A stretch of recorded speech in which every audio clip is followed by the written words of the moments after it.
Well guys, welcome back to the channel. It is a new episode here. We are finishing our grass cuts this week. Also started a new project out in Nethy where we are replacing a windblown fence. A project that we went and quoted for at the time and then didn't get it, but then ended up getting the job.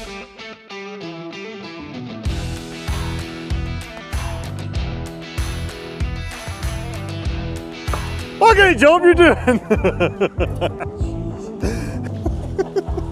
We've been doing some hedges today, so yeah, a mix of conifers, the landy and beech. Well done, Edward.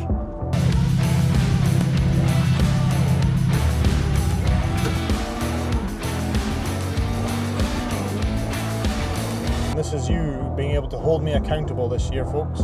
My goal for 2026 is to build a cash reserve in the bank, which means that going into the 2026-7 winter, we are in a more comfortable position than we are this year. Looks good, eh? Happy? Are you happy?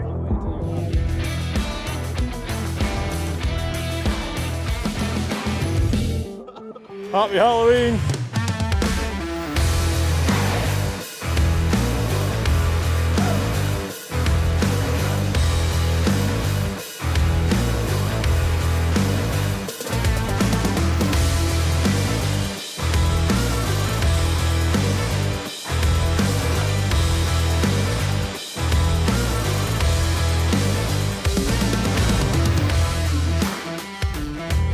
Well guys, welcome back to the channel. It is a new episode here. It's a new week. We are actually starting recording on a Monday and I am in the yard. It is, however, the afternoon. I have spent most of the morning being pretty productive, if I may say. It doesn't always happen.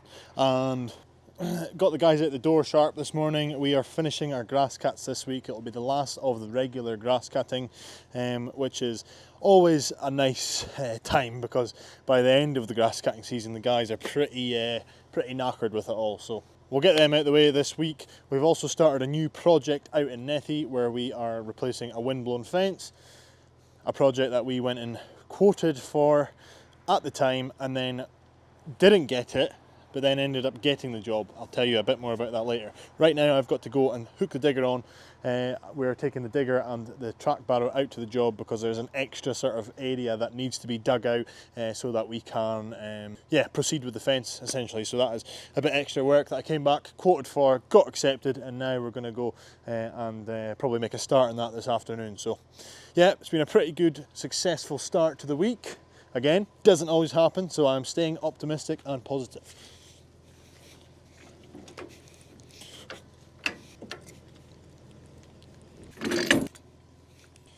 Just going to grab a number plate before I forget. I have done this before. Yes, we are on. The tricky part of tying it down, which I will not bore you with. We are back to full capacity now, so that is everyone. That is what full capacity means, right? We've got Kyle back, Ed's now back, Joe is back from his trip to Mexico, and obviously Dam, Mo and Dav are here as usual. Turns out I am going to bore you with the straps. Now, I bought these straps not long ago.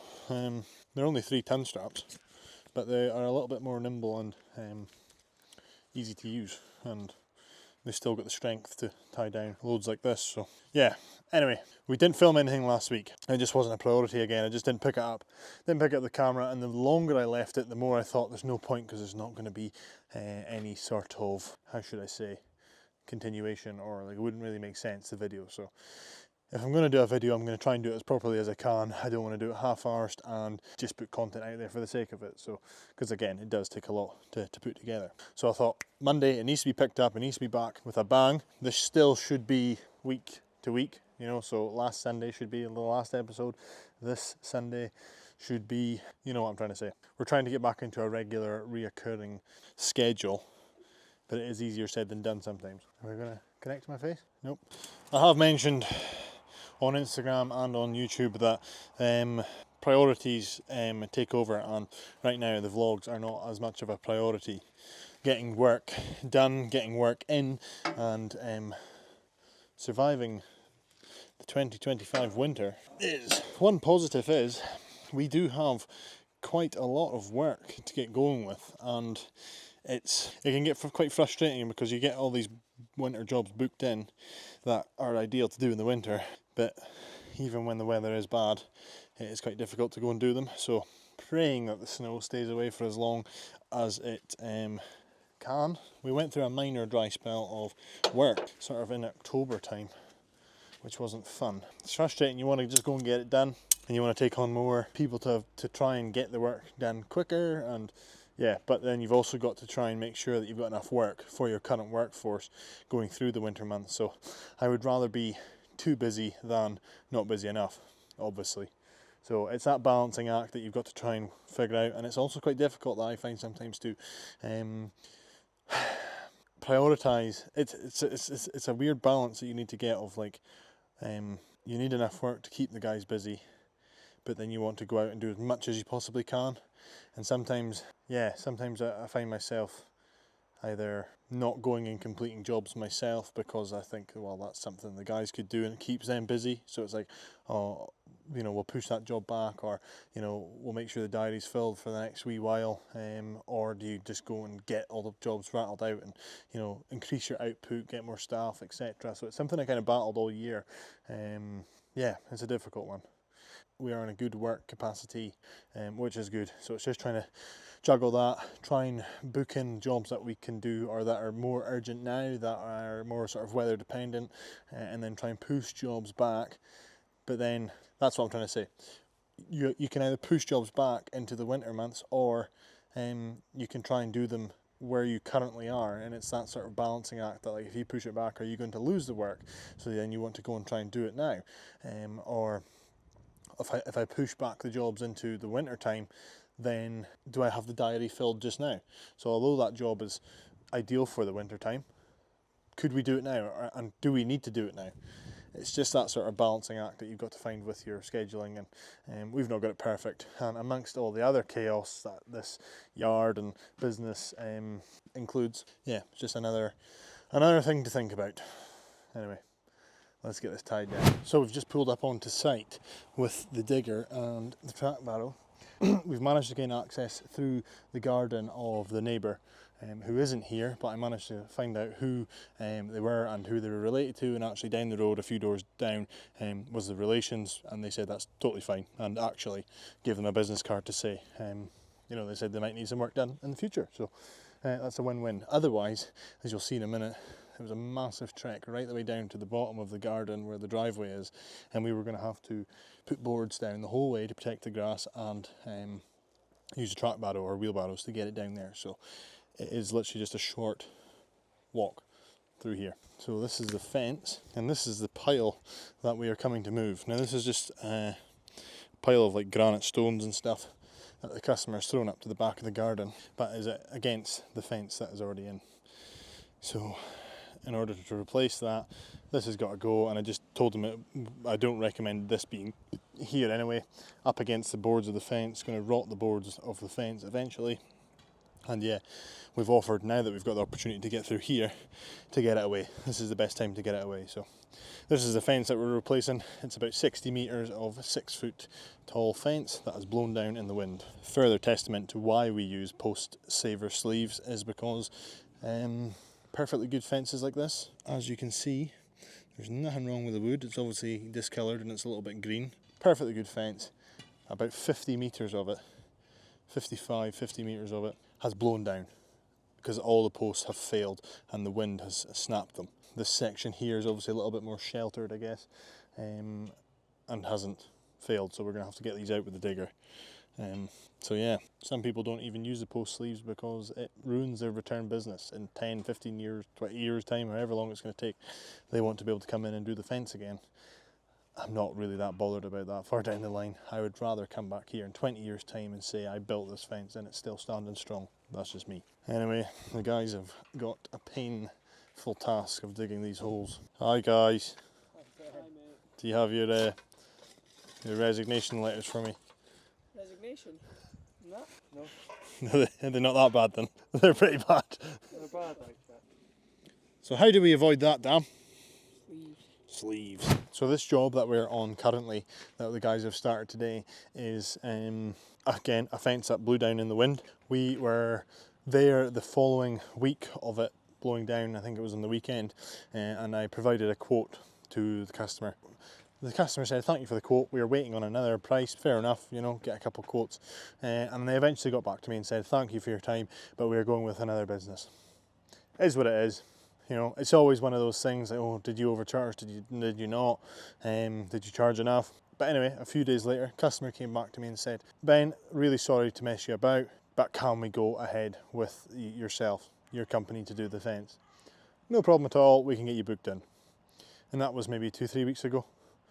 And now we're starting the fence now. So I just briefly asked the customer why, why we were sort of called back in, and I think they said they just should have went with us in the initial.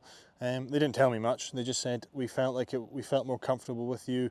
We were obviously more expensive than who they were initially going to go with, but they said we should have just listened to our gut in the first place and went with you. There was just too many things that they didn't feel right about with this other contractor, who I don't know who it was. So yeah, that's all they really said.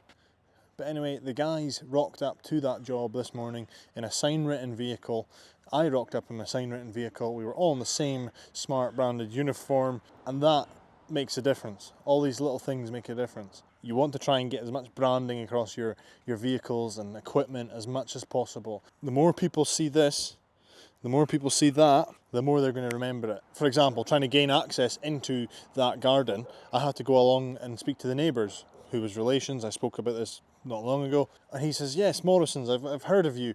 I've seen your vans around and stuff like that." Perfect example of the power of getting sign written vehicles. A lot of people think, no, I don't want to get sign written because it's my vans can get broken into, or it's going to be more likely.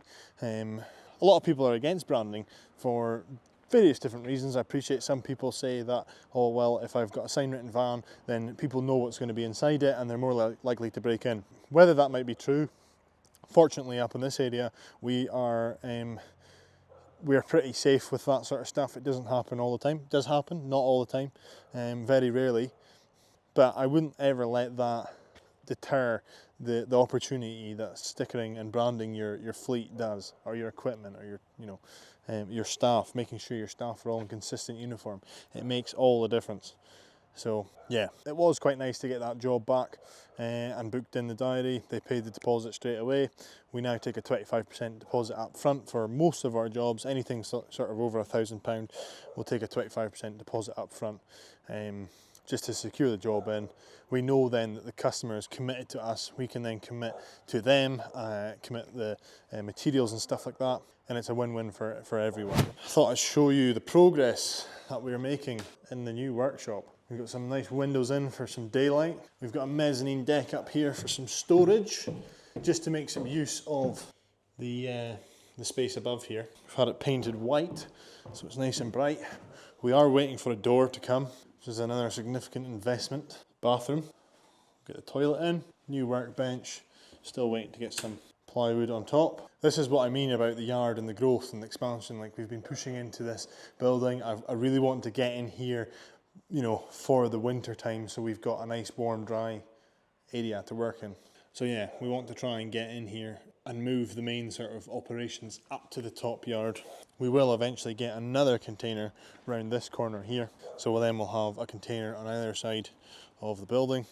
As you can see, that one was moved a few weeks ago. So slowly but surely we're progressing up into this new space. We're going to be putting a wash bay in. We're going to be putting a wash bay in up at this sort of flat level. So I'm looking to get a 10-foot container, 10 or 8-foot container up in that back corner to house the pressure washer and cleaning equipment, so then we can have a designated space to come in, reverse our trailers, reverse vans in, equipment, and get this obviously a concrete wash bay, so that you're not washing on this dust surface. So yeah, it has came a long way, if you can remember what it looked like initially. It's still a bit messy. We're working on it. Obviously, having my own office now has been great. That was a big thing for me when we were transitioning into this yard and Gillian had came on board. I didn't really have an office space, and I would jump into the office when Gillian was gone. And I actually, you know, I remember almost pushing her out the office saying, you know, she wasn't doing very much towards the end of the day. I said, Gail, just go home so I can get in, which isn't ideal. But we got there in the end. We've got the container in, another investment made. I've, you know, spent a bit of time getting it all kind of how I like it. Not quite there yet, but it's functional. I've got the desk, I've got the computer, and I can go in there and use it. You know, we've got Wi-Fi set up here now. We've got Starlink, Elon Musk. Thank you very much. But yeah, it's very much been a big priority this year, is trying to get an operation that works efficiently, and it's a nice hub for us to come in the morning. You know, we've got the old coffee machine that is from Travis Perkins. Travis Perkins obviously closed down, so we somehow acquired the coffee machine that was in there. So eventually I want to be able to get that set up inside so the guys can come in, have a coffee in the morning, have a bit of a sort of, this is where we'll have the team meetings. I've got ideas of how I want to get it all kitted out. I want to get some signs up, our core values, potentially a screen so we can see updated lists and schedules and stuff. Obviously want to try and utilise this back wall as much as we can. We're going to have all of our sort of batteries charging in here. How that looks, I'm not sure. The next phase of the yard is potentially turning the main workshop just now into more of a sort of dry room / locker room for the guys, and maybe a small kitchenette area. So that's something that we'll maybe start once we moved into here, and that's more sort of dormant, or whether we just use that for storages just now, get all the kit and machinery out of the elements. Because I also don't want to, you know, choke up this new workshop by putting diggers and stuff in there. But now we have got an open space that we can drive into. Most of the vans should fit in there. It'll be a bit tight, but most of the vans should be able to fit in, and we can work on it, or we can clean the inside, or, you know, I can go in there, shut the doors, and I can hoover the inside of my pickup, which I've never been able to do inside. So yeah, it could be bigger, it could be better, but what we've done is made do with what we've got, and I couldn't be more grateful for it. It's going to be a great opportunity for us. So yeah, I've recently seen some lockers down in Glasgow that are in great condition. I don't know, they've got about 100 of them, so it's maybe an old, I don't know what it would have been, a school or something, but they're about 20 quid a pop. So it's an investment I can't really turn up on. It's not something that I really need right now. The guys don't need it, but they're going that cheap. I'm potentially going to buy a heap of them. Then obviously going forward in the future, we've only got 7 team members just now, but are we going to get more? Possibly. We're possibly going to grow into that area, so I'm probably going to get a good few more lockers than we need, so that we are able to grow into that space. I don't want to take on a person and then say, oh, I need to get a locker, and then not get the same locker and stuff like that. So yeah, waiting to hear back from that guy. So we had some old scabby lockers that we got rid of. They were free. So yeah, might be a little run down to Glasgow to get some lockers. So all these little things is what, you know, go on behind the scenes. That's what people don't really see or appreciate, is the sort of cost that goes into growing and running a business, and trying to create as good an environment as I can for the people who come and work here. And one thing I do appreciate is that not many people have this opportunity, and this opportunity has allowed us to grow significantly from when I started, and now that we've moved into a bigger space. I'm going to stop speaking now because I know I'm boring you all. See you tomorrow.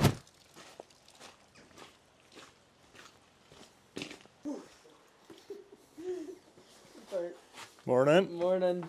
Morning. Are you winning? Just I like the work at like Sheen or something now. We've got a wee sweatshop on the go. Sweatshop. At least we put them inside. yeah. Oh, no, that's what we were saying earlier. Thank God we put them in here. Like. Brilliant show. It's Tuesday. 2 days in a row we've picked up the camera. Wow, record. I wasn't here first thing this morning. The guys knew what they were doing, so they cracked on. Dav and Ed are cracking on with the grass cats. One last regular visit in Lagan direction, then it's the Tormore route tomorrow, and then that should be the grass regular cats done. We might have to do the odd one or two, but Mole's now coming to speak to me. Get that absolutely horrendous thing off. As I was saying, yeah, we might have the odd grass cat to go and do afterwards. Some of the gardens keep growing.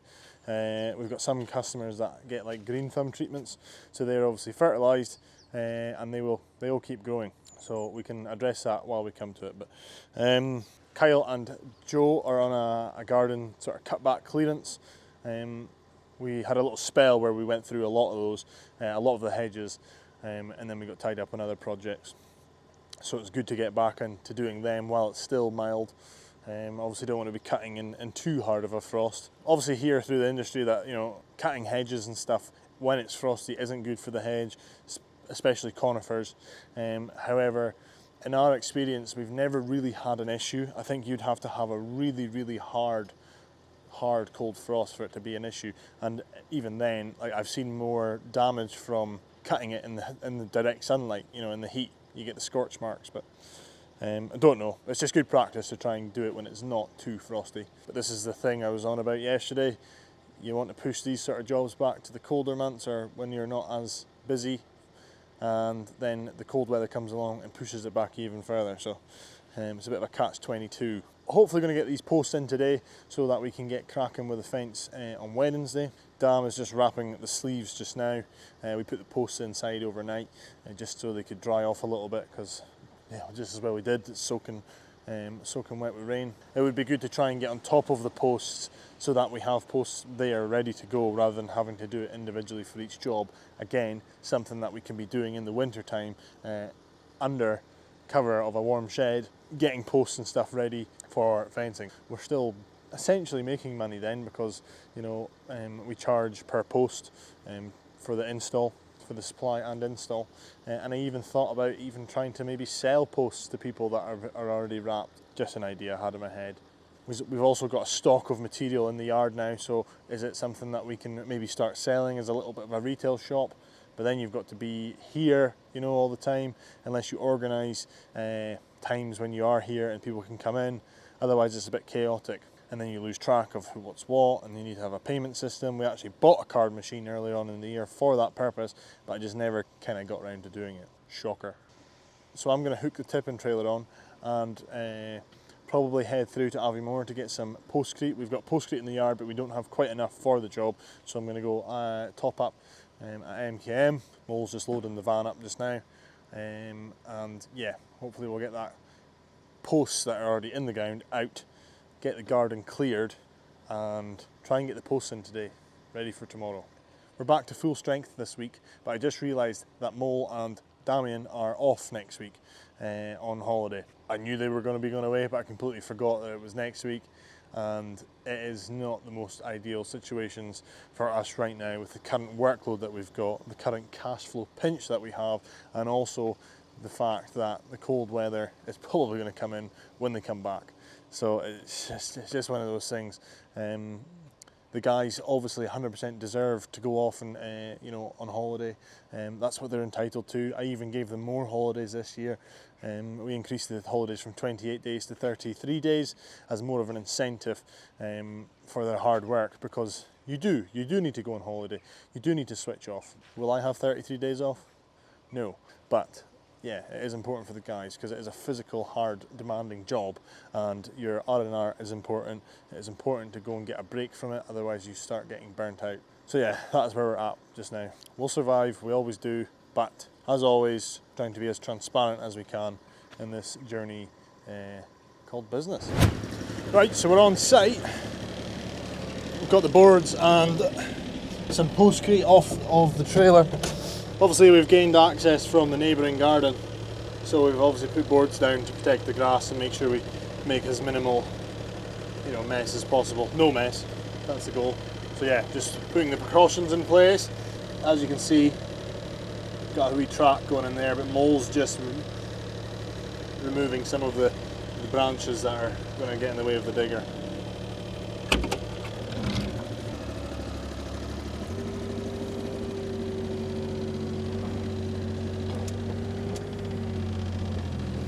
Has this been moved forward? It seemed awful close. Wait a minute. Nope, it is as far as it can go. We've got to put the tracks in because they're not quite wide enough for the boards. Now, I was going to bring the micro digger because that would have been more than enough for this, but the reason I'm taking the Volvo is because it's got the thumb and there's some posts there that could do with being pulled out. The Damian's still wrapping the posts because we had about 30 odd to wrap, and they do take a wee while. You're maybe about between putting the sleeve on and then adhering it to the post, you're maybe about 15 minutes a post, max 10-15 minutes. Yeah, so Mole helped him this morning by wrapping, like putting the sleeves on at the right height, and then left arm to it. So Mole's came out here to carry on with the digging, and yeah, just try and get the fence pushed on, because we ideally want to get the posts in today. We're going to be cutting it fine at this rate, just with the way things have worked out. Can this post come out? It's not what I wanted to happen. By all means, did not want the concrete to, ideally wanted the concrete to come out with it, but put these tracks back out. You've got to try and just get your pressure to come up the way, but the chances are, because the posts are rotten, they're all going to come off. We ideally wanted to try and pull the concrete out with it, but it has not happened like that. So what we'll have to do is dig the new posts in between these ones to save digging out the concrete. You can just see how far down the concrete is. It's yeah.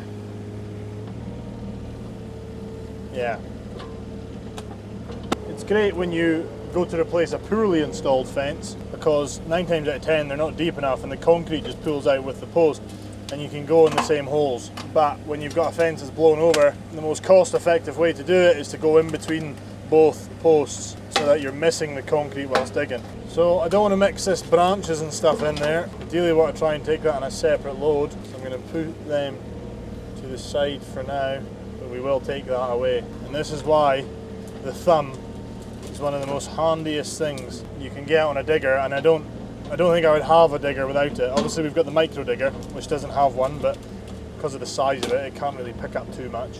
But even then, I'd probably still get a grab for the micro digger. It's just so much more versatile when you've got the ability to pick things up. I think all this is just going to have to go. So as you can see, this is the pile that we're going to remove. Not a massive pile, but there'll be a good few ton in there. Mole's just putting out the bags of postcrete, ready for the post going in. I'm going to go grab the power barrow, because I think that's how we're going to load it up. If it was me and the guys loading, then I would probably just use the wheelbarrows because they tend to be quicker. It's not that far to go up the ramps into the trailer and away, but if you're just by yourself, this power barrow is by far quicker and you can get more in it. So yeah, we'll see how it goes.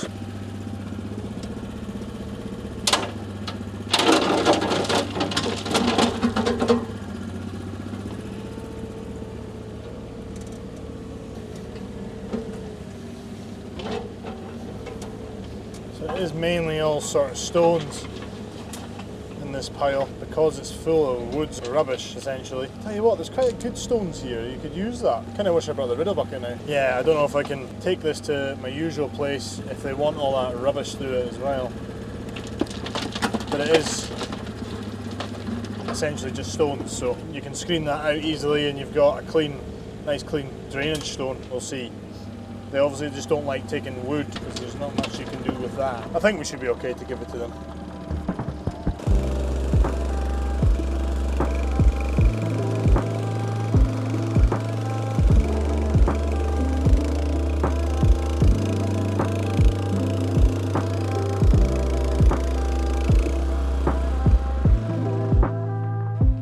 I don't, however, know how I'm going to get it out onto the other side. I'll maybe have to do it on the roadside, because you've got to kind of come on from either side of this trailer with a power barrow. Am I in line there?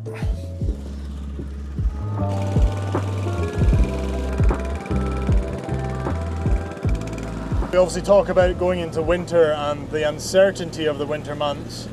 As I touched on before, the landscaping has sort of saved us the previous winters, and specifically this digger has saved us in previous winters. Having the ability to take on jobs which require a digger frequently without having to hire, having your own digger has been a godsend, because it allows you to take on the jobs that you normally wouldn't take on, which wouldn't be worth hiring a digger in.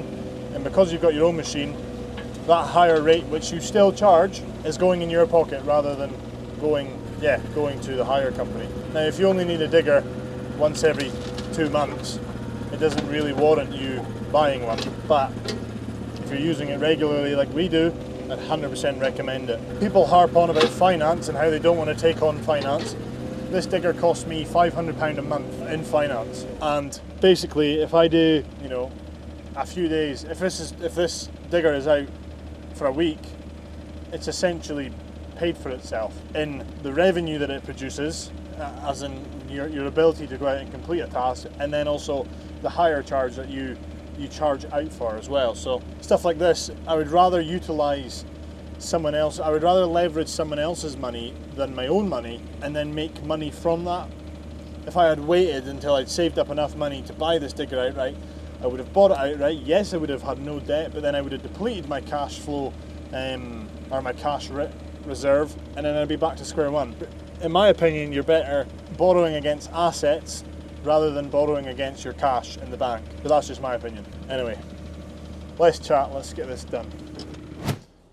Right then, I'm just leaving with a load. It's quite warm now that you've got going. So I just leave them with a load of stone. We'll go and get this tipped. It's currently 1 o'clock. I'm not sure if we're going to get the posts in today or not. It's probably going to be easier to just use the wheelbarrows, because with that pile there, the guys can't really crack on. Well, they can, but it would just be easier if that pile was gone. So whether we just crack on and get rid of it, it's only going to be another couple loads. And if we just use the wheelbarrows, it will go a good bit quicker. That is what we're thinking anyway, because there's not much weight in it, I guess, because it is just stone, but there's not very much fines through it, and the fines that are through it are just light powdery stuff. The boys are hard at it. It's a handy van, that. So yeah, probably just going to try and get rid of the pile and then see how many posts that we can get in today. The guys said that they wouldn't mind staying a little bit. I had a good chat with the guys the other week there on the Friday about, not sure if I mentioned it in the vlog, but I did have a team meeting on Friday 2 weeks past, just talking about where we're at things currently, giving a bit of gratitude and thanks to the guys for their hard work through what has been quite a busy sort of weird year, to be honest, with the new expansion into the yard. It's been a pretty good, but it has been a tough year so far, and just wanted to obviously thank the guys for their hard work, sort of maintain that communication, because one thing that I've spoken about before is assumptions, and when people start to assume things, they start to make up sort of their own little stories in their head about why things are the way they are, or why he's doing that, or why he isn't doing that, etc., etc. And not just about me, about the other team members. You know, you see them doing something and you assume that they're doing that, but in reality, you know, it's not the case. And something as simple as having a conversation about it and just clearing the air, and it's gone like that. It's so important to communicate with your team, not hide things, not let things bottle up. If something's annoying you, try and see it from different, perspectives.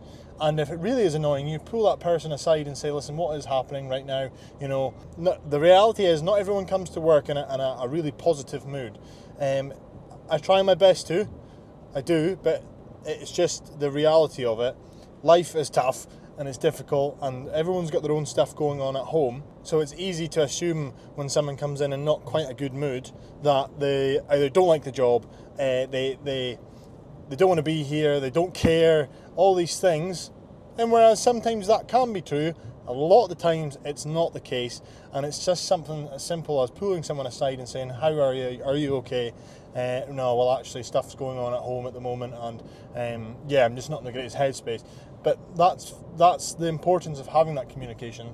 If I didn't have that, and I'm not speaking specifically here, and that's just an example of having communication with your team, and just ironing out any sort of niggles or annoyances, or what people aren't happy about, asking them what they're not happy about, what they think could be improved, making them feel heard and making them feel a part of the team. It's all fine and well me harping on about culture, company culture and team, and how good they are, but they've got to feel involved and they've got to feel a part of the bigger picture, and that their voice is heard and their opinion is heard.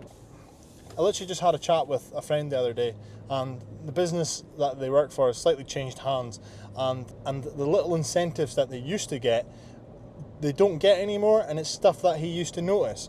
You know, just like little thank yous, or like when it was someone's birthday, they would get a birthday present, or you know, bacon rolls in the morning, and stuff like that, and bonuses, and all these little things that sort of, you know, bring you together and build a team culture isn't really happening anymore. And he's noticed it, and it just made me think, wow, that actually does make a difference. Although people might not vocalize it, it does make a difference. And sometimes if someone doesn't appreciate it enough, it takes for them to leave, go somewhere else, not receive those things, and go, wow, I actually had it good where I was before. It is a fine balance. It's not easy to get right. It's not easy to be on top of all the time, because, you know, sometimes your priorities are not in a line, and if you're not thinking clearly, and you know, you've got cash problems and stuff like that, it's easy to go and forget about all those things and focus on, I guess, what is really important, and keeping the business afloat.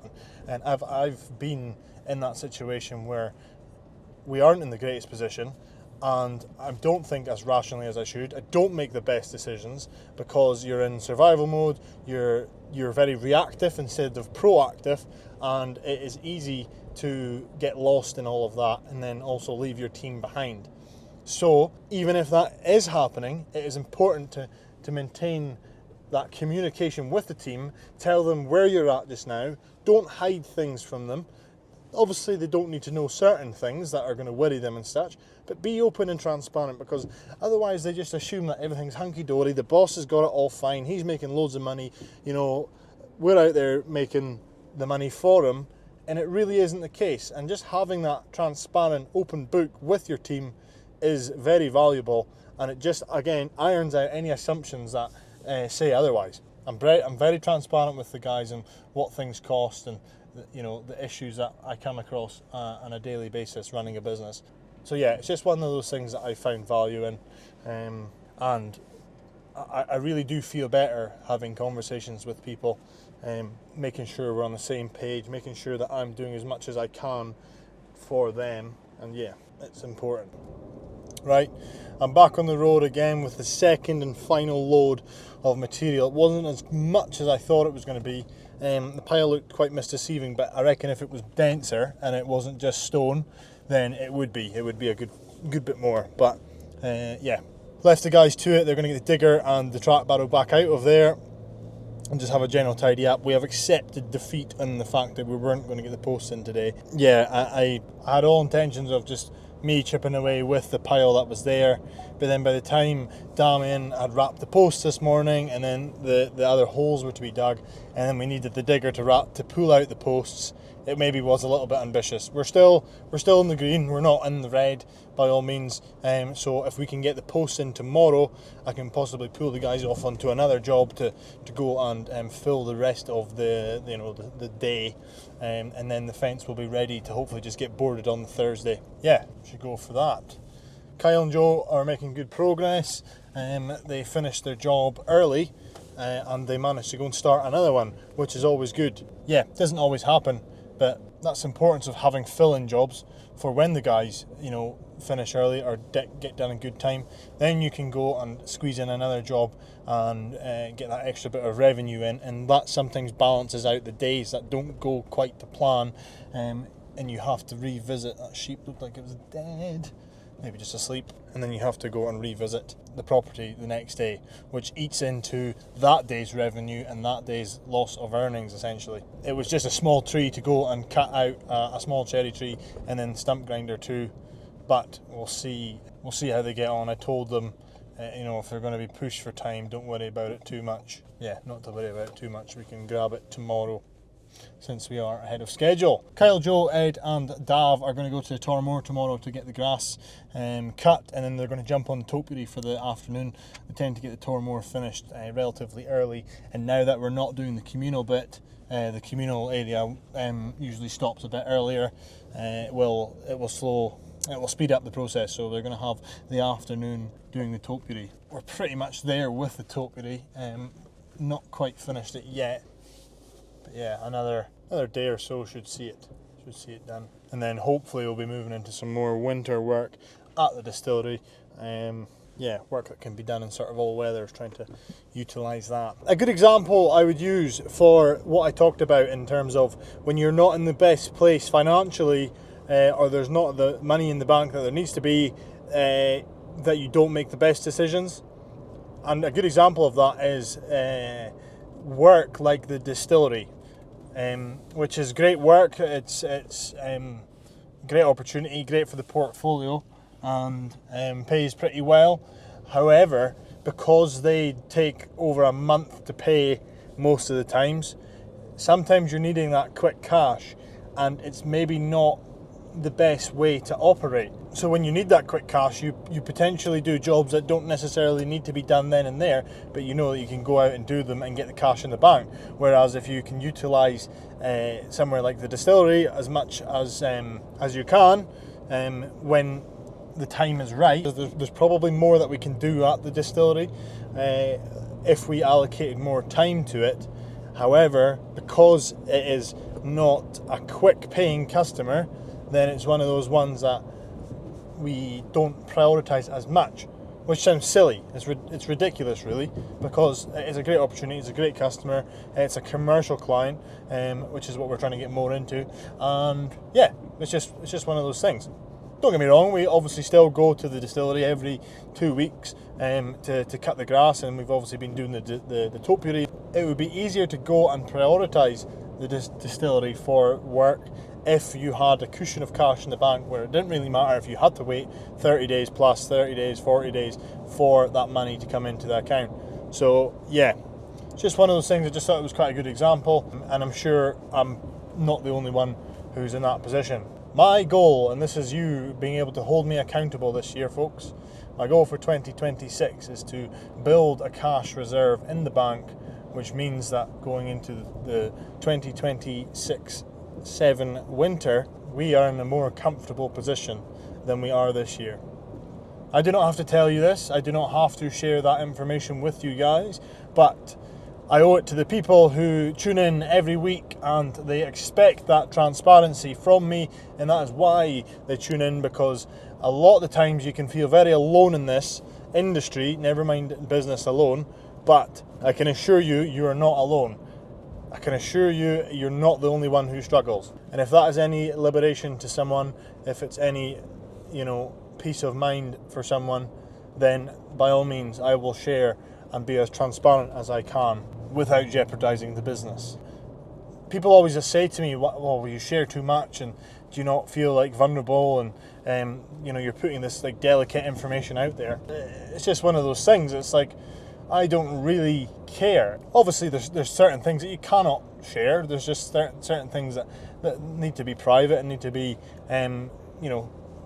held close to your chest. But overall, me sharing this journey and being transparent has given me more opportunity than it has negative. And even then, the negativity, the stuff you hear people saying behind your back and taking the piss and twisting stories and making rumours, that's just adding fuel to the fire. And they can say what they like, really. I don't really care. Leave it there and walk the pin door. Mole, we've got a leak. You need to get a roofer for that. Damn, drink it. Do you know anyone? Nah, damn, drink it. So what are you dressing up on Friday? Not saying. Why? Because you told me not to say. It's a secret. What is the Hulk? The Hulk. Right? The Hulk. I've got these Hulk fists. I see actually. Do you? Yeah. Here goes twins. Yeah, The Hulk twins. Thank you to Dav for modelling the new trousers. The class with Take note, pal. Nah, I'm a real one. The OG darling.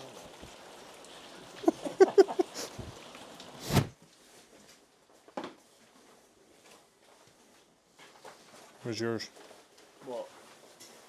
Dress hat. You're not giving me one yet. What the trousers, Joe? Oh, they're here, look. There. Just trying to see you get looked after in this job. You're getting very looked after. What are you saying? Did you not get some when you were farming? No, that was a jacket, like. The farmers just wear like boiler shorts. trust. Good morning, folks. It is Wednesday. It's currently midday. I have been in the office this morning getting some quotes out, getting some jobs booked in, and again, some invoices sent out, as that is important. Gillian kindly popped in this morning to let me know how much the wages were going to be on Friday. Yes, it is that time again. You know how fast the months go when you get the wages in, because it just feels like it's relentless, back to back. And then also we have a VAT bill to pay in November sometime. I think it's the 6th or 7th of November. That is about £15,000. Collectively, we're going to be forking out 35 grand in the next couple of weeks.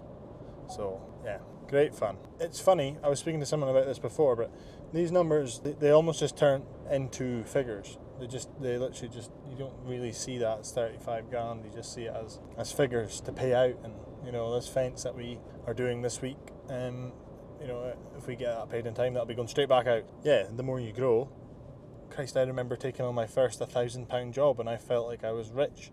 £1,000 now is just like, yeah, shot in the dark. It's it's funny how it works. But yeah, I even remember when I got accepted for a £350 job. Now that's just, again, a drop in the ocean. It's a lot of money, of course it is, but in the whole scale of things, yeah, it's funny how it all works. This is why it's important to make sure that you have got that 1 month worth of sort of cushion in the bank, so that you can collectively and comfortably pay these things without being an issue.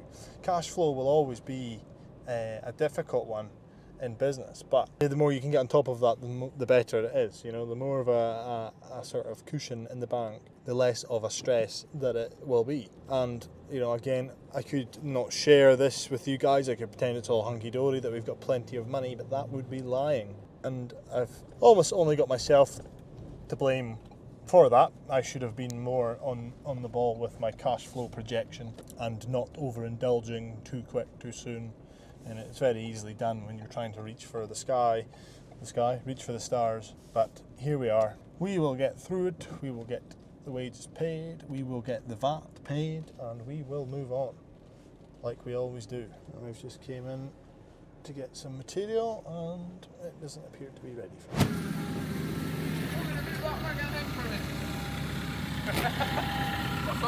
Whole thing, that stays in.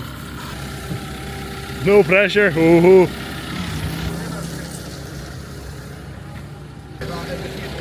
Yeah. Down at that.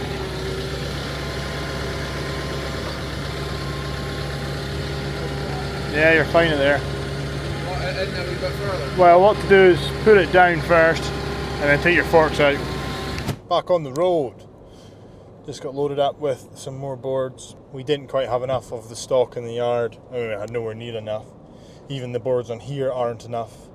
But hopefully with this and the ones in the yard combined, we should have enough. I haven't exactly done the maths, but it will get going. So the guys are getting the posts in just now. The idea is to try and get the boards and the rails there lined out, ready to go today, so that the fence is ready to fire up tomorrow. That is the idea anyway. I'm possibly going to be going down to Glasgow tomorrow because there is some lockers that I would like to buy. They must be clearing out some sort of gym or swimming pool or something like that, and there's a heap of lockers that are in good condition that I would like to get, and they will eventually go into the sort of cloakroom for the guys. I've always sort of wanted to have that area for them to come in and be able to store their stuff neatly and, you know, get changed and hang up their jackets, and maybe a little bit of a drying room as well. And because, you know, it's you get wet in this game, it's a lot of wet clobber that we have, and it would be quite good to get a few little drying systems in that shed. I've got a whole plan of how I'm going to renovate that bottom half, which I spoke about earlier on in the week, and hopefully turn that into more of a sort of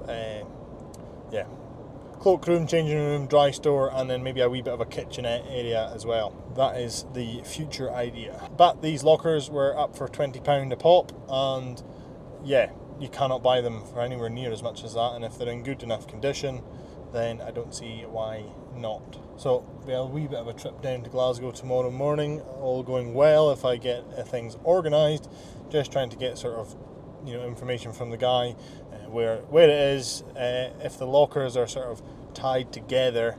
You know, a lot of them are like sort of in 2s, 3s and 4s. So yeah, just need to figure out how I'm going to get them back, whether I take the plant trailer down and just, you know, stack them up on each other and tie them down. Yeah, we'll see. As mentioned yesterday, the guys are at Tormore today. They will probably finish the grass cutting, or well, they'll maybe finish around probably now, and they'll be on to the topiary. They also brought the chipper with them today because there's one of the topiary bushes that has kind of failed, and we've been given the green light just to take that out. So Kyle will whip that out with a chainsaw and throw it through the chipper, whilst the rest of the team crack on with the topiary.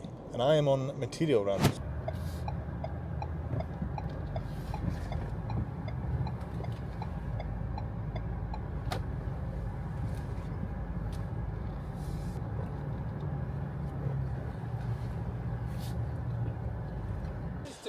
Did Kyle fail to tell you? Yes, you did. Again. It's not rain. It's not rain. Messy stuff, isn't it? It's amazing how hard chainsawing is there. Yeah, but it's hard work. How have we got on today, sir? Not bad. Not bad. What have you been up to? Just grass cutting, and then Kyle took down the tree hedge, whatever you want to call it. And now this is the aftermath. Tidying up. Tidying up. Did you get the topiary done? I did that one. And There really wasn't much to do. Nah, it's pretty much done. Yeah.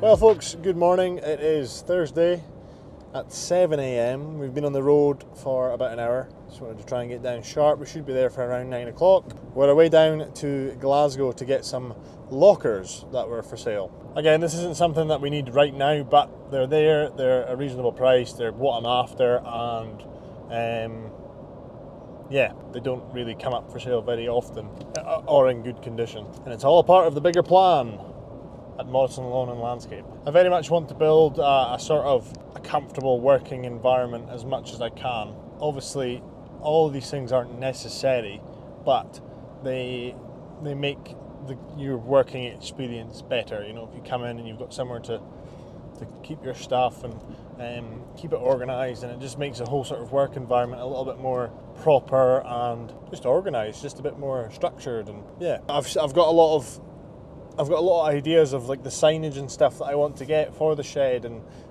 for the new workshop, how I want to sort of structure morning meetings and team talks. I'm going to have to get a heap of chairs, fold-out chairs, that we can have team meetings in the workshop. Hopefully get a screen, a TV at some point, so that we can do sort of PowerPoint presentations, and just to try and be a bit more like a sort of fully running business. Now I know it's not all about team meetings and this, that and the next thing, but it's stuff that is important to keep everyone in the same track and keep everyone going towards the same goal. Having these regular meetings and having these sort of points of accountability around the yard in that environment, signage, boards of like your core values, our core values as a business, and to a lot of people that's like cringy nonsense, but I'm such a believer in that. And if you're constantly reminded of it, where you see it in the work environment, and everything has a place, you know, even stuff like having signage on like the workshop, office, I want to try and get everything sort of painted and looking sort of presentable. Eventually I will paint the containers grey, as that is the sort of common theme around the yard. Apart from the blue containers, obviously they will be going grey. I just want to have a nice, clean, organised, operational yard that people can come into, and it's easier to work, it's easier to pick up the stuff that you need to and go. Can we have a place that we set out the tools the night before so that they can just be loaded straight into the van in the morning and then you're off? Bays for, you know, that sort of structure. The containers lined and organised. Everything has a place. It's not just sort of thrown in and just chaos. Even stuff like hand tools. The hand tool rack is just a mess at the moment because we've got more hand tools than we have racks. So it's about organising that, getting it all neat and tidy and putting the things in place so that the team can then keep things organised. Because I cannot expect them to keep things organised if there's nothing in place to help that or to do so, or if things have a place. Again, stepping away from that blame culture of like, why the hell have you put that there? Well, where is there to put it, Ben? Where have I got designated in the yard to put it?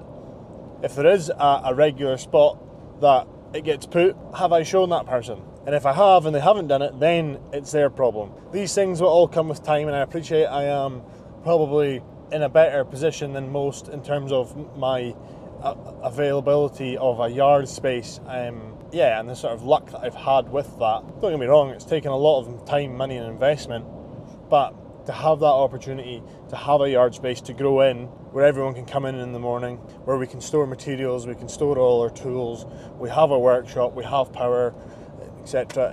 That is, you know, a godsend. And I would recommend to anyone, if you are wanting to grow a business, if you are wanting to grow bigger than, you know, say yourself and a couple of guys, having that workshop is vital. You know, if you have definitely got a plan to grow within the next little while, having a bigger space than you currently need, not too big, but having a bigger space than you currently need will allow you to comfortably grow into that, rather than being crammed into sort of a container. And I know, I appreciate everyone's circumstances is different. Availability for yard and industrial space is different for everyone. Some people might only be able to get a container in a secure lockup to secure their tools. I mean, all things considered, it definitely has given me that spark again, you know, moving into this new yard and expanding into this new space, because we were limited with the space that we had, and it has allowed us to sort of again grow and expand and be in a bit more of a comfortable environment where it's not just everything crammed in and messy and unorganised. We will actually have a larger working workshop where things can be, you know, fixed and stored, and people can come in the morning, and then eventually I can renovate my current workshop into what I want to be as a sort of, you know, kitchenette slash locker room for the guys, maybe slash a little bit of like dry storage, you know, like a little cupboard or something for like say uniform and stuff like that. There's nowhere really for me to put that sort of stuff. Even things like a washing machine, just because sometimes, you know, kit that you don't want to drag home because it's covered in mud and shit. Okay, maybe not a washing machine, because I definitely will not be using that. But definitely like a drying room. There's somewhere the guys can just hang up their jackets, hang up their boots. Ideally want to try and get some boot dryers in, because a lot of the guys leave their boots at the yard. And like, these are little things that like don't really they don't move the needle, but it's just something that I personally sort of want to implement, you know, to make everyone's life a little bit easier and a little bit more structured. And yeah, like something stupid as that, as like having little boot dryers that go inside your boots and just leaving them there overnight. Coming in the morning and your boots are dry, your jacket's dry, you know, the waterproofs are there. I hate clutter. As much as I can be a bit of a clutter sometimes, I hate it. As someone with ADHD, I've figured out that we crave structure, organisation and routine so much, and simplicity, but we do the complete opposite, and we struggle to implement that into our lives. It can be chaotic, it can get too much, you can, you know, I've got so much clothes that I don't wear, that I just keep because I think, oh, I might wear it one day, but I don't. I wear the same clothes all the time. So it's like, just get rid of it. I'm very much trying to simplify my life a little bit more. And you may argue parking in the business would simplify my life. It's not what I mean. But just like the chaos in life, if you've got so much going on, it's so hard to allocate your time and attention to these things, in my personal opinion and experience. So the more you can simplify things and standardize things and make things easier to follow, and yeah, it just is a lot better. So I'm glad I've kind of had that mindset shift this year about getting systems and stuff in place. Have I started working towards it enough? No, because right now it is not my main goal. We still need to try and get through work and try and get money in the bank and invoices out and cash flow fixed. We've still got a cash flow problem, as I keep telling you guys. Accountability on my end, again, as someone with ADHD, I'm not just blaming it on ADHD. I don't want to paint a picture of just like, oh, I have ADHD, this is an excuse for me being an idiot. But we tend to overindulge, we tend to overspend, we tend to, be rational and do things out of, instinct, and we act fast. And if you see something that you like or see something that might make your life easier, you go for it and you try and figure it out later. And I've done that my whole life, or my whole working life so far. I've done it and then figured out how to do it after. And that sometimes isn't the best way to work, because it can be stressful, and at times it's like, oh, have I really just overstepped the mark a little bit? I've always made it work. It's one thing I'm like amazed at myself. I always pull it together somehow. We've been in financial dire straits many times just because of cash flow pinches that I haven't really forecasted or I haven't really thought about. Just because you've got 20, 30 grand in the bank doesn't mean it's yours. Doesn't mean you can go and spend it. Doesn't mean you can go and buy stuff. I do invest a lot of money into the business. I do spend a lot of money, and I've had this conversation with the guys. A lot of people just assume that the boss has got a lot of money. They just, their team go out and they do the work, and the boss just indulges and drives around in a Porsche or something. Not the case. He drives around in a Ranger. But I made the point, and there's no arguing with it. All the money I've spent is going back into the business. It is going back into improving things. It is going back into making everyone's life easier. But ultimately, accountability, if there's no money in the bank and there is no business, it doesn't really matter, any of that stuff. So it is important, and this is just a message to other business owners who I know will be in the same situation. You've got to try and get on top of your spending and try and just make sure that you've got what you need in the bank at all times. You can predict what is going out and going in. That's something that's been so helpful to have Gillian with, because she deals with all the invoices now. She tracks what's due, she tracks what's going to be overdue. Like, let's get these ones paid first, let's get the accounts paid. She typically pays the smaller suppliers first. Any local people, we try and get them paid straight away. She keeps an eye on that sort of stuff, and I don't have to worry about it. She makes all the payments, I give her the green light, she makes the payments. She keeps a track of the VAT, she keeps a track of the PAYE, the wages.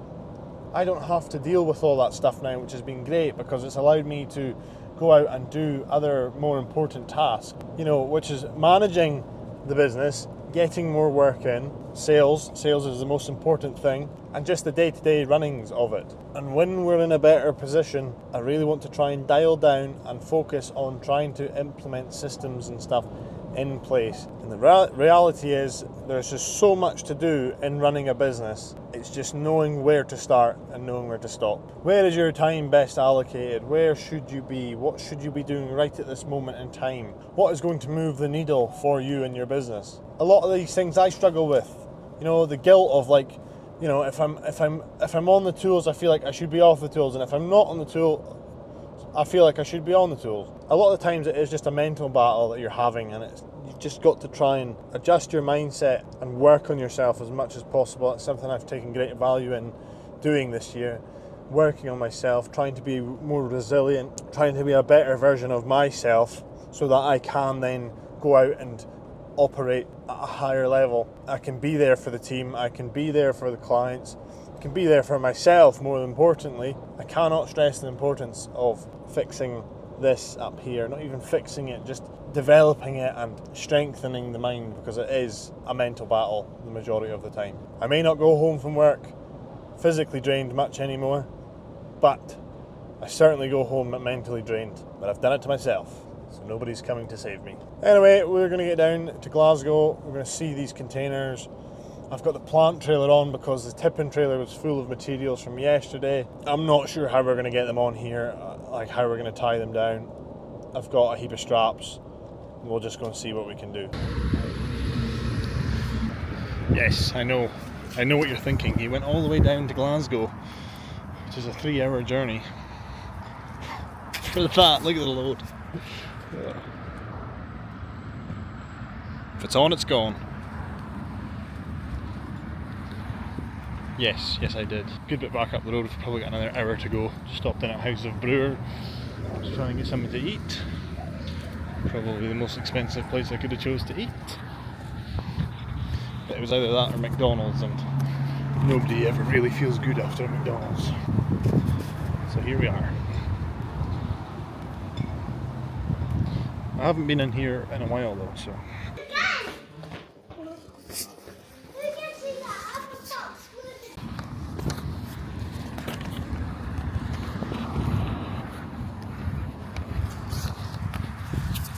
Maybe McDonald's was a shout, because I've ended up with fish and chips. Don't think you can take away the actual restaurant part of it, so yeah, something different. Well, I'll tell you what, that was one of the best the best fish and chips I have ever had. And I do not have chippies very often. It's just not my go-to takeaway, because I know what you're thinking, you definitely have takeaways all the time, you fat. But anyway, that was, yeah, first class. Well worth it. Glad I didn't go McDonald's now. I probably won't need very much for dinner now though, that's the only thing. So, last leg of the journey, we will be back in just over an hour. But we have successfully got them up the road so far. Touch wood. They were a bit awkward to tie down just because of how slippy and that they were, but we put cardboard in between the lockers on top of each other to stop them sliding so much, and a couple straps over them. They should be fine.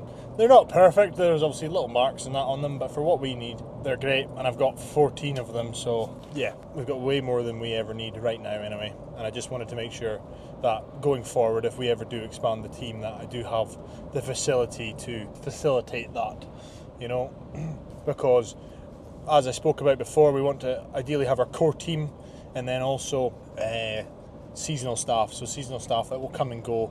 At least they have a locker that they can have their stuff in. It's about trying to almost again about having the yard big enough to grow into, rather than having one for your current size and then you grow out of it and then you've got to change it. You've got to change it. Sometimes you kind of want to take a step forward so that you can, you know, grow into that space. And again, with this, I was going to only get 7 because there's 7 of us, or 7, including Gillian. But Gillian doesn't really need one. But what's the point if I then take on more staff and then I've not got enough? Yeah, you could get more lockers after that, but then what's the chances of you getting the same style of lockers? And I've got OCD. I want them to look the same, right? Stop coming at me. I've got them now. They're on the trailer. We're going back. Just shut up. Anyway, I've got my Holy. I've got Pear. It's decided not to. It has broken up a bit. Sometimes if you don't shake it quick enough, they go into clumps and you've got to get rid of it. Some Pear hydration to get me up the road. I was going to have an energy one, but I've had 3 coffees today, so probably better lay off the caffeine. Spoke to the guys earlier. They're getting on fine at the fence. They're cracking on. One of the nail guns, the pass load gas nail gun, has stopped working. Don't know if it's to do with the cold. They've tried different gases. They've tried warming up the gas.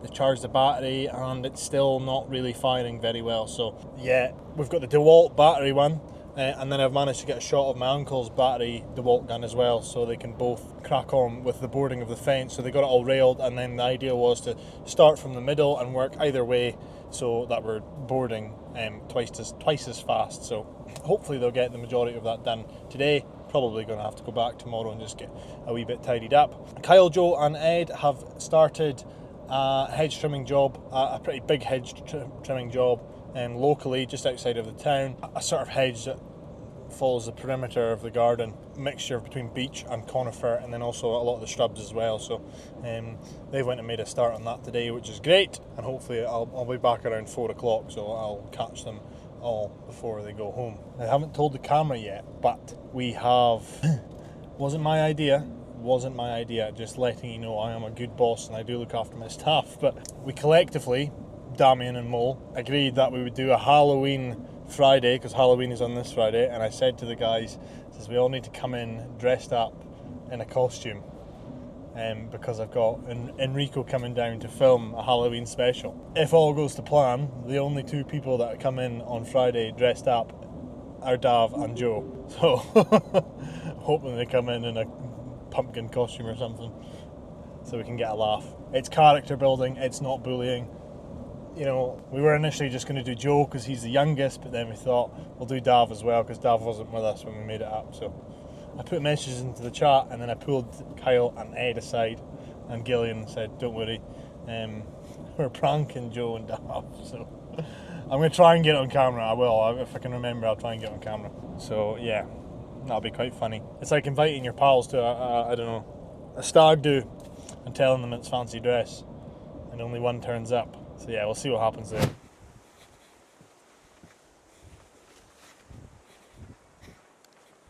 We're back.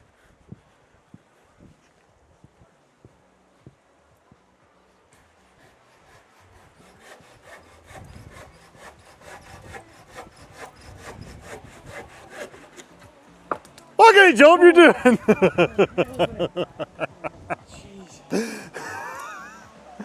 Nice to see you too, Ben. And you, pal? How you getting on? Alright, apart from I might need to go home and change my drawers, like. What's going on?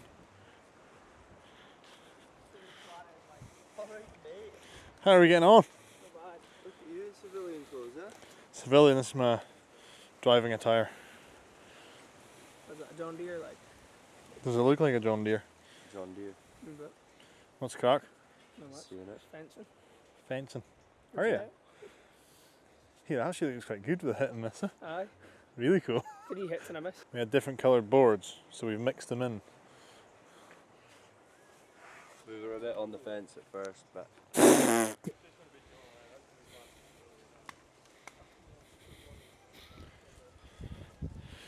So, folks, unfortunately, we've broke the news to Dav. He won't be getting pranked tomorrow. nah, but I knew fine well it was a piss stick. You're And lying. more full Joe. More full Joe. What do you think Joe's going to wear? Spider-Man or something.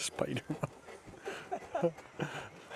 Here's me telling the camera on the way up, saying, we're not bullying, it's character building, we've got Dav and Joe. Aye. Oh, that'll be a laugh. Poor Joey. I'll laugh at Joe's proper stressing this morning. I about was costumes. panicking He was this morning. fucking like, I said to Joe, yes, Joe asked me what we were coming as, and I said us three were coming as the Ghostbusters. Yesterday's like a piss take. Leaf blowers in the back. So I've just been in to check on the guys, and they have got on pretty well.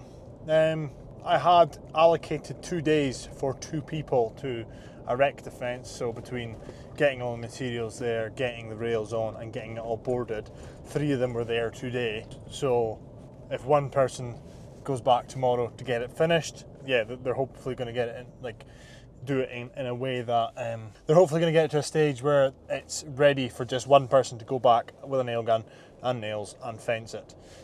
You know, just get the boards on, get the slats on. So yeah, that means even if someone was there for the full day tomorrow, we would still be hitting the target for 2 people for 2 days on the fence, because we had 3 people one day and 1 person on the next day. So you do the maths. Because like, you often overlook the aspect of like organisation and logistics, getting material to site, getting material to the fence, laying it all out, you know, even putting the posts in, getting water up to the posts, getting all the postcrete laid out. You know, that's like, what was it, 70 odd bags of postcrete, 70 bags at 20 kilo a pop. That's 1.4 tonne of postcrete handballed up to the top of the yard of the fence. So like, these things can slow the job down considerably, and like, when I come to site and I'm like, oh well, why have we not maybe got as far along? A, the guys could be pissing about. B, I haven't allocated enough time for that aspect of it, which does take time, and it does slow down the whole process of actually building the fence. So you've got to kind of get better at, and speaking of myself, get better at pricing and being generous with the time allocated to do the job. Otherwise, the moment it runs over, your margins start to go down. You have, you know, aimed to get a certain figure on that job, or aim to get a certain amount of money each day per man. The moment that you overrun that and you go back, that is loss of revenue, essentially. You want to try and get as much done. You want to try and hit those targets. Otherwise, unless you're on some sort of estimated or day rate or whatever, then you are literally losing out on money, because you've allocated 3 days for that person to go to the job. If they have to go back on the 4th day to finish off, you cannot then generate any revenue from that person, because if it's either quoted, that's your problem, unless something major has popped up in the job which we could never have accounted for, then it is our problem. We have obviously priced that wrong, or we haven't been as efficient as we'd like to be. So it's a sort of catch-22. That being said, for this job specifically, there's enough skin in the bone to make it worthwhile. Dav and Mo will be off of that tomorrow. I'll probably get Dam in to go back and do the fence. So I can pull Dav and Mo off of that job tomorrow. Damien can go back and finish it, and that allows me to allocate the two of them to go and generate revenue on another job. And that's the thing with fencing. It's so difficult to know the ground condition. And yes, you could go and dig a test hole, but you know, am I going to go to a customer's garden, look at their fence, dig a hole, and then determine, you know, what the ground condition is like, when you can dig it in one place and then 3 meters down it's completely different. Hi, Gil. Hi, it's just an empty that works for you.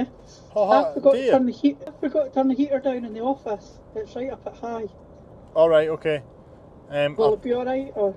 No, I'll try and remind to turn it down. Okay. Cool. Have a good night. I'll catch you in the morning. Cheers. Bye. Bye. Again, like I was saying, roots on the job. The digging was not great at all. They had to use a reciprocating saw and multiple blades, might I add, which cost money, to get through the roots that were in the ground. So yeah, that slowed them down. But very much need to get better at tracking the jobs and tracking how long we're on. You know, if I've allocated 3 days, a lot of times I price a job and that's it. We just go and do it. We don't track it, and that's not good, because you need to know where you're making money and where you're not making money, or where you're going wrong as such. So yeah, know your numbers. Starting to get dark. I'm just going to see the guys and see how they got on at the hedge.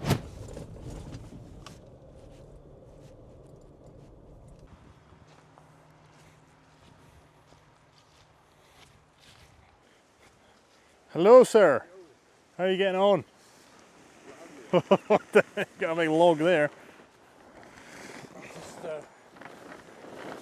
We've been doing some hedges today, so yeah, a mix of conifers, Lolandi and beech. I tackled that big one down at the bottom, and then Ed and Joe have been up here doing this. Joe tackled the conifer. It's not in the best state, so it's a bit tricky to get it looking good, but the beech looks pretty nice on that side. Good job on that. Well done, Edward. That's not hitting me. So I don't want to hit him. 50-year-old Ian. 50? Ooh. Ooh. How are we getting on, Joseph? Good. We had a good day? Yes. Why have you put the hedge brown? Hmm? Why have you made it brown? Wasn't me. You had a good day? Yeah, good day. Chilling. Chilling. You get the lockers, did you? Yep. They're nice. Yep. Can't help but get my hands dirty. I helped Kyle move the sheet and I got covered in sheep shit, and then I just jumped on the hedge trimmer there to show the crack. We're just being a bit more thorough with the sort of the edge. He's done a really good job. Oh, how do we look over? I don't know if this was Ed or if it was Joe. So he's done a really good job of, you know, whether again, I don't know if this was Ed or if it was Joe, but about the top edge, trying to make sure that you go over it at like a bit of an angle at the end to try and get any of these scraggly bits. Because if you just cut it vertically and then horizontally along the top, 9 times out of 10, because the hedge isn't bang on square, you're never going to get that full sort of range of cutting. So yeah, there's a few bits I'm seeing that need to be addressed, and the same with the bottoms of the hedge. I've always been quite, if you can't tell, I'm always quite anal about attention to detail, and anyone can trim a hedge, but how well they can trim a hedge makes a difference. I had a customer one time I was told a story about before that questioned the price of the hedge, and I actually said to them, okay, I'll do it for less, because it wasn't confident enough in my pricing. Still a significant bit of money, but at the end of the job they came and they handed me the check for the amount that I initially quoted them, because they seen how long it took me. It took me longer than I thought it was going to take, and they also said nobody's ever trimmed the hedge like that before. It is the best it's ever looked. And this is why I always drive into the guys about the quality, the attention to detail. Anyone can trim a hedge, anyone can cut grass, anyone can do all the things we do, but how well they can do it is a different story. Attention to detail, all these little things make a difference, and it's not even that customers notice it. It's almost if they don't notice it, then you're winning, because that is just the standard that they think is normal. So little things like that make a difference. So they're going to be back there tomorrow to get finished. They have done quite a good bit today, so fair play to them. Most of the hedges are done, but yeah, it's going to be sort of shrubbery and stuff tomorrow, which will see that element of the job done. And then I'm going to try and upsell to the customer about doing some leaf clearance as well, because they have got some big beeches there, and yeah, they could maybe do with some assistance tidying that up. Get the Trello leaf vac out. Another big hedge that we are potentially going to be doing, a big beech that we did a bit of work, if you remember, towards the start of the year, maybe February to April, February, March maybe, where we removed a tree,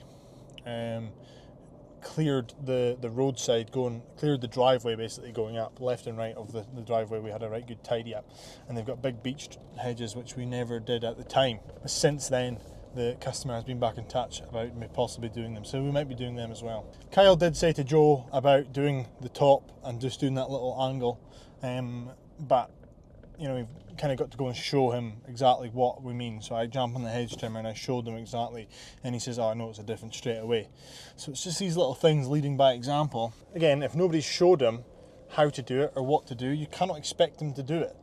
So it's about just educating and showing and training people on what to do. Once they know what to do, then it's up to them to uphold that standard. I'm just back at the yard. I've successfully got the lockers home. They will be a little bit more scratched than they were when they left, just because of the way they've been tied down, but an overall successful day. Not the most productive on my end, but we have got some storage for the guys, and Gary has been in and removed some of the pile that we kind of accumulated at the yard here, so that is great. Gary in the little lorry. I've always tried to utilise them if they're quiet. I said, if you're quiet and you've got free sort of couple hours, give me a shout and I can see where I can try and use you, because it either saves me or one of our guys going and getting material in the trailer. It's easier, and it probably costs less than if we were to do it in house. Come back. No. Everyone got their costume ready for tomorrow? Yeah, I'm going as Freddy Krueger. We're going as a Ghostbusters. We're going as Ghostbusters. What are you going as, Joe? I don't know, I'm going to go home bargain tonight. Don't spend too much on it, you don't bother. Like. There's nothing in home bargains. My wife was there earlier. I'll find that. Yeah, there's just like a pumpkin outfit. I'm not. For 3-year-olds. Yeah, it'll be like a tutu. I was going to come in as James Bond and he gave it away. Well, like. Is that your costume? Yep. Get the mask on. Nah. I was going to wear it to a job, that's not fair enough. Happy Halloween. What? I'm glad you didn't go buy anything. Oh, I bought this. What did you buy?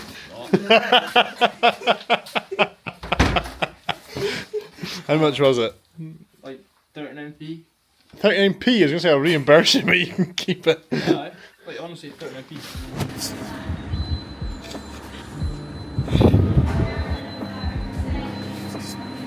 So Karen always hates the camera, but we finally got her on camera and she likes it.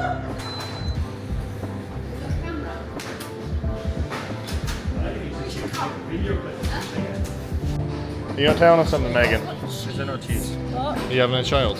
Am I having a child? Karen, KJ says you're going to be Mum next year. Yeah, maybe the drum. Thanks, Kaz.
Yoo-hoo!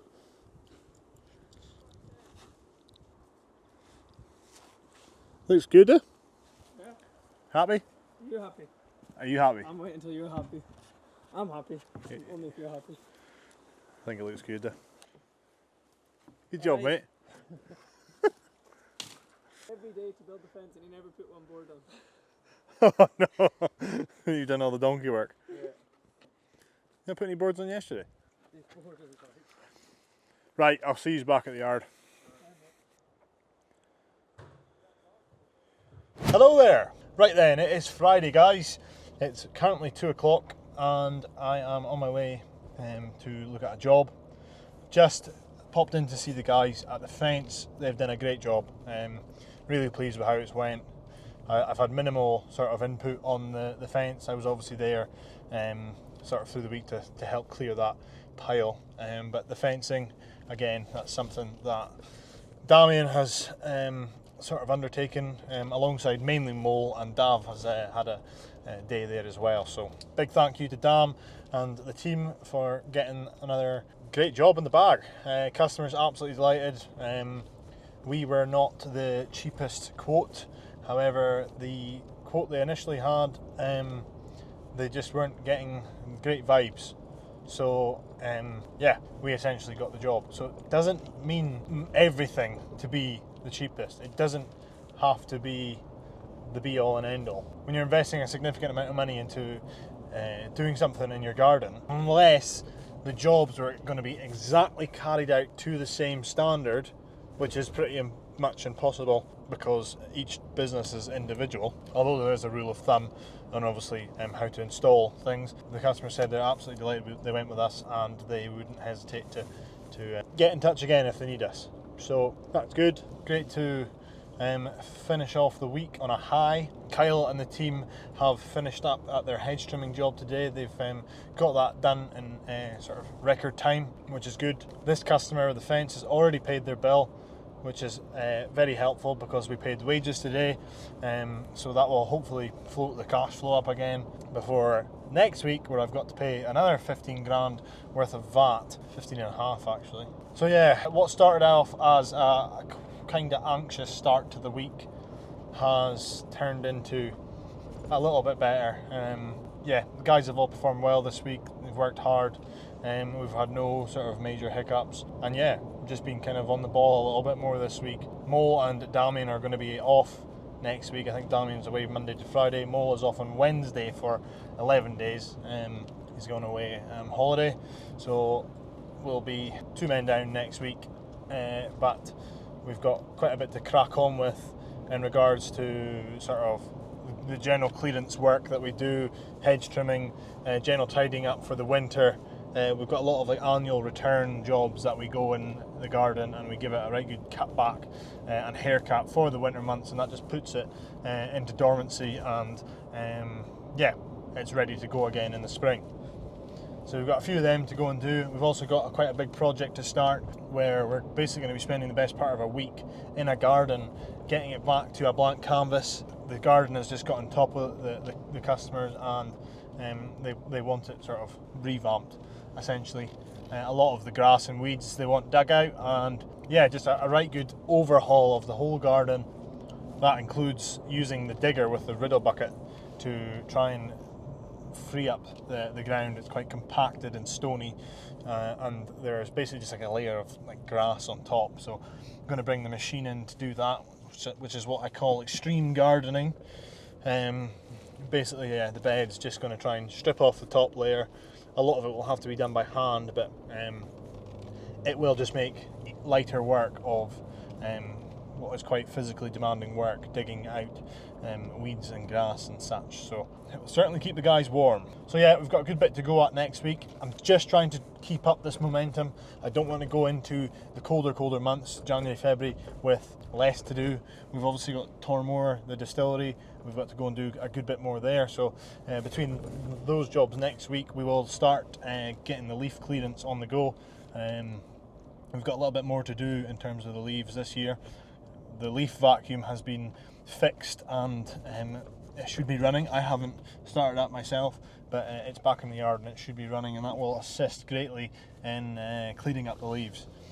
It just makes such light work of collecting them. Literally suck it up in the tube and then throw it into the back of the van.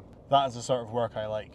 Mechanised work that makes a difference in such a short period of time. Utilising machinery to make life easier and to ultimately make more money, because that is what it's about. So yeah, providing the weather behaves itself next week, we will have quite a lot to go at. And again, like I say, just trying to keep that momentum going into November, December, and get as much money into the bank account as we can. The roller door for the shed is coming on the week of the 10th of November, so that's 2 weeks away. So that's good, it's good news. Bad news that I have to pay for it, but it's good news that it'll be getting fitted, because we really want to try and move into that workshop before the winter and yeah, start utilising that space. It will be an asset to us to have a workable dry space.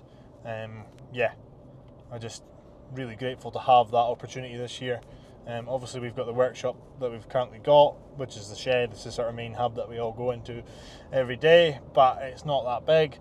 This new workshop isn't that big either, but it is a great bit bigger than what we've currently got, and as long as we utilise it well and don't clutter it and stuff, then it should be fine and it should be a great asset. And it's came on a lot, obviously, as I've shown you. So yeah, really excited about that. But in the next wee while, we just need to sort of knuckle down. I've told the guys, I've had a conversation with the guys, I've been transparent with our current situation, because it's always important to be transparent. Otherwise, again, presumptions, they're poisonous. And when the guys can get on side with you and sympathise with the struggles that you've already got, rather than just thinking it's all hunky-dory for the business owner, then everything aligns and everything works a lot smoother. So yeah, I feel like the guys appreciate that, and the sort of attitude right now is just like, let's get things done, and it usually always is, but you know, like this next little while, they know the score going into winter, they know how difficult it can be, they know it's their jobs and their livelihoods that I am balancing carefully in my hands. And yeah, it's days like today where we've had such a good week that I'm really grateful to have a solid team behind me, because it isn't just me. Although I might be the face of the business and the founder, it isn't all about that. It's about the team that you grow with. So anyway, here I am. What have you been doing today, Dav? Just sorting out Ben's yard. Your yard. Ben's yard. Your yard. Just sorting out Ben's yard. Our yard. Our yard. Yeah. It's looking spick and spam, thanks to me and the boys. Good stuff. You weren't doing that all day? No, I was hedge trimming this morning, and actually went for a wee trip up to Inverness this morning as well with Mo. Is that right, Mo? Pick some litter in the finest parts of Inverness. Litter picking. It's a really nice site in Inverness. Nice nice people. Yeah. Nice. Just all nice. Crilly's finest artwork. Look.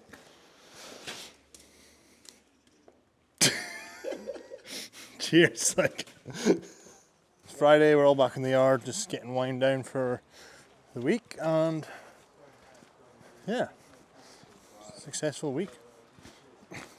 Got some freebies from a customer who's gotten rid of it. Get my freebies off the van.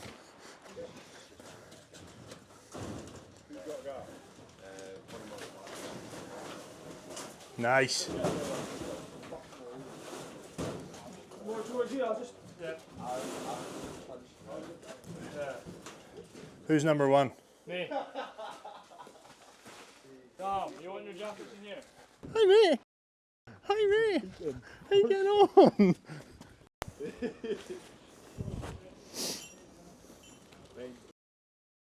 Hi guys, this is Mark. Mark's basically built my shed. Yeah, like a salmon. Salmon? Happy Halloween! Where's your skeleton?